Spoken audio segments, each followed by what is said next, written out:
রাধে রাধে বন্ধুরা, কেমন আছো? আচ্ছা, ফেসবুকের মধ্যে সবসময় আমরা ডুবে থাকি। ফেসবুকের মধ্যে কত নাচ গান হই হুল্লোড় আমরা দেখি। আমরা কোনোদিন ধর্ম আলোচনা করার চেষ্টা করি না। আজকের আমি বসেছি ধর্ম আলোচনা করবার জন্য, অর্থাৎ হিন্দুদের প্রধান শাস্ত্রগ্রন্থ গীতা। এই গীতা উপনিষদ এমন একটি এমন একটি ধর্মগ্রন্থ। এটাকে গ্রন্থ বলাও যায় না, এটাকে কোনো পুস্তক বলা যায় না। এটা হচ্ছে ভগবানের বাংময়ী মূর্তি। আর গীতা কোনো ধর্মশাস্ত্র নয়, গীতা কোনো ছেলে খেলা নয়। গীতা হলো মানুষের বেঁচে থাকার চাবিকাঠি। এখানে শ্রীমদ্ ভগবত গীতার সাংখ্যযোগ অর্থাৎ দ্বিতীয় অধ্যায়ের 21 নম্বর শ্লোকে খুব সুন্দর একটি কথা বলা হয়েছে। শ্লোকটি হলো, বেদা বিনাশিনং নিত্যং য় এনামজমব্যয়ম কথং সা পুরুষঃ পার্থ কাঙ্ঘাতয়তি হন্তিকম।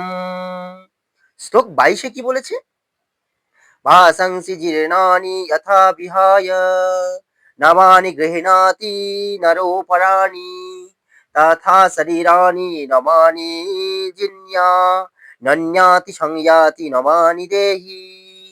বলছে, হে পার্থ, যিনি এই আত্মাকে অবিনাশী, শাশ্বত, জন্মরহিত ও অক্ষয় বলে জানেন, তিনি কিভাবে কাউকে হত্যা করতে বা হত্যা করাতে পারেন? আর আর বললেন যে মানুষ যেমন জীর্ণ বস্ত্র পরিত্যাগ করে নতুন বস্ত্র পরিধান করে, দেহীও তেমনি জীর্ণ শরীর ত্যাগ করে নতুন দেহ ধারণ করে। অর্থাৎ আমাদের বস্ত্র, অর্থাৎ এই জামাটা যখন আমার পুরানো হয়ে যাবে, তখন আমি দোকানে যাব, দোকানে গিয়ে এই পুরানো জামাটা পরিত্যাগ করে আবার নতুন জামা ধারণ করব। তাই ভগবান শ্রীকৃষ্ণ মহাভারতের যুদ্ধে অর্জুনকে বললেন যে, দেখো অর্জুন, আত্মার কখনো মৃত্যু হয় না, আত্মা সর্বদা অবিনাশী। আমাদের দেহ পতন হয়ে গেলেও আত্মার কোনো বিনাশ হয় না। আত্মাকে জলে ভেজানো যায় না, আত্মাকে রৌদ্রে শুকানো যায় না, আর আত্মাকে বায়ু দ্বারা শুষ্ক করা যায় না।